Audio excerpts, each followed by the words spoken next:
ianareo no sakaizako andro fahatelo sahady anarahantsika izao fampahirezana fianarana ny tenin'Andriamanitra izao.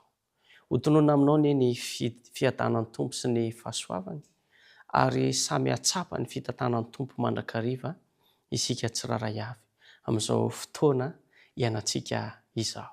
Raha lasana bavy malala zava-dehibe tokoa ny fotoana tahaka izao mba ahafahantsika mihaino ny tenin'Andriamanitra, ahafahantsika mifampahery, ahafahantsika mianatra ny tenin'Andriamanitra satria izay mahasakaizan'Andriamanitra ay sy ianao.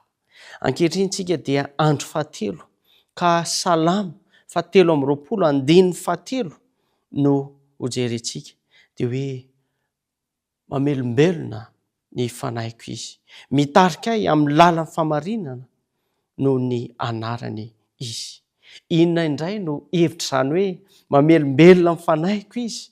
Rehefa matsiaro tena ho kivy aho, matsiaro tena ho kivy ianao dia tadio fa rehefa miantso ilay sakaiza tsara indrindra, matoky an'ilay sakaiza tsara indrindra dia Jesosy Kristy ilay mpiandry tsara dia mampahery ny fanahintsika izy, mampahery antsika izy amin'ny alalan'ny heriny sy ny fahasoavany.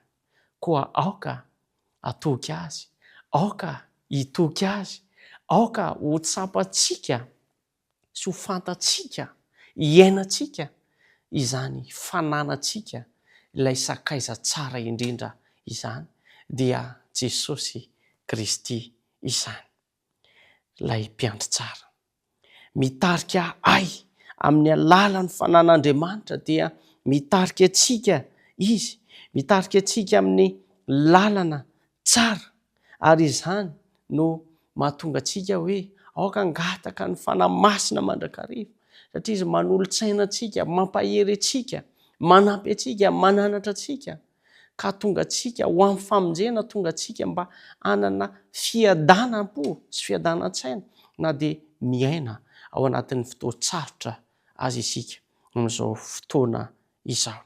Ao amin'ny Romanina 5:24 dia mazava ny tenin'Andriamanitra hoe fa izay tarihin'ny fanan'Andriamanitra no zanak'Andriamanitra.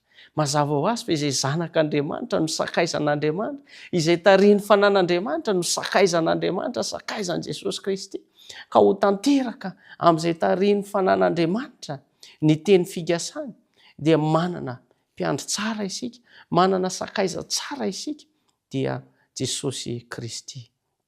Koa raha misy zavatra mety mampakivy antsika, mampaketraka antsika, matoky azy, antsoa izy, antsoa ny anarany fa hamaly ny etaentanao izy ary hameno mbanga eo amin'ny fiainanao izy rehefa matoky azy izao sy ianao. Ny avalontsika izany, fahasoavana lehibe izany dia ny fankatoavana hanaraka n'ilay mpiandry tsara, fankatoavana hanaraka n'ilay sakaiza tsara ary hiain'ny feony fa tsy hanaraka ny feon'ny vahiny. Mazava nge ao amin'ny Jaona 10:7 amin'ny anaran'i Jesosy ary izy no voan'ny mpiandry vavahady ary ny ondry mihaino ny feony, ny ondry mihaino ny feony ary izay ondriny tokoa dia antsony amin'ny anarany avy ka entiny mivoaka. Fantatr' Jesosy Kristy ilay sakaizantsika ianao rehefa miantso azy, fantany ianao ary tia hanonona ny anaranao izy, tia hampahery ianao izy. Koa aza misalasala miantso azy fa matoky azy, mankatoava ny teniny ary hatanteraka ny fiadanana ao anatinao izany Jesosy Kristy, sakaiza tsara indrindra izany.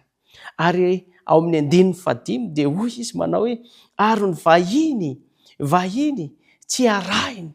Rehefa zatra mihaino ny tenin'Andriamanitra isika, mihaino ny feon'ilay sakaiza tsara indrindra isika amin'ny mahasakaizantsika an' Jesosy Kristy dia mifandray tsy tapaka amin'izay ny hoe sakaiza Ary rehefa mifandray tsy tapaka aminy, raha misy feo hafa izay mety hitarika antsika ho any amin'ny fahaverezana, izay mety hitarika antsika ao anatin'ny mety famoizam-po, fakiviana, dia tsy hiaino izany isika. Izay no voalaza ao amin'ny Jaona 4:15.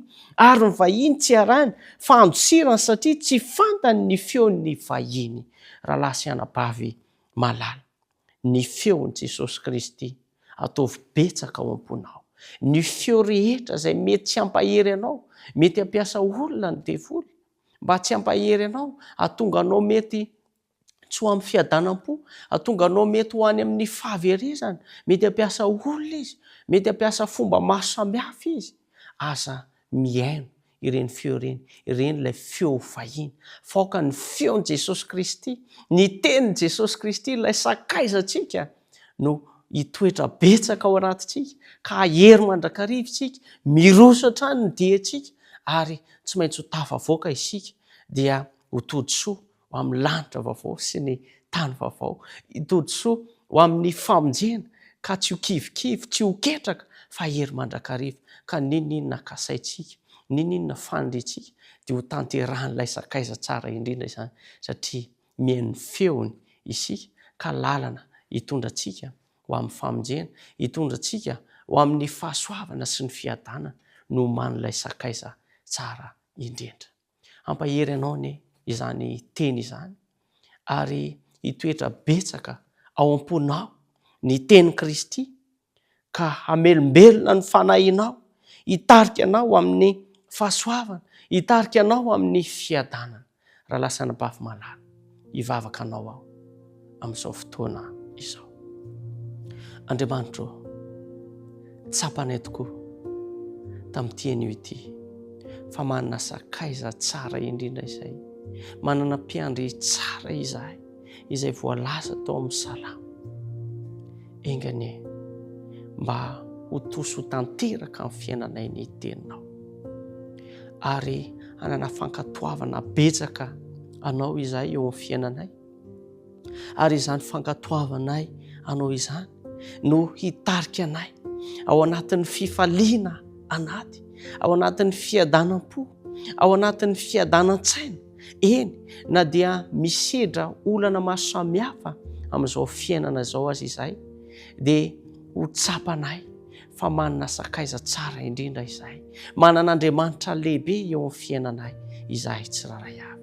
Mitahi manokana ho an'ny tokantrano sy ny olona isam-batan'olona izay manaraka izao fandarana izao ianao, ary kasio ny fony tsiraray avy, ka ahatsiaro izany herinao izany tsiraray avy. Raha misy ny olana ao anatin'ny tokantrano, meteza ianao Jesosy ho vahaolana, ka mpitoera ao anatin'ny tsiraray avy ny teninao, ka hitoko ny teny fikasanao tsiraray avy. Amin'ny anaranao Jesosy Kristy no hanonona sy angatana ny vavaka. Amen.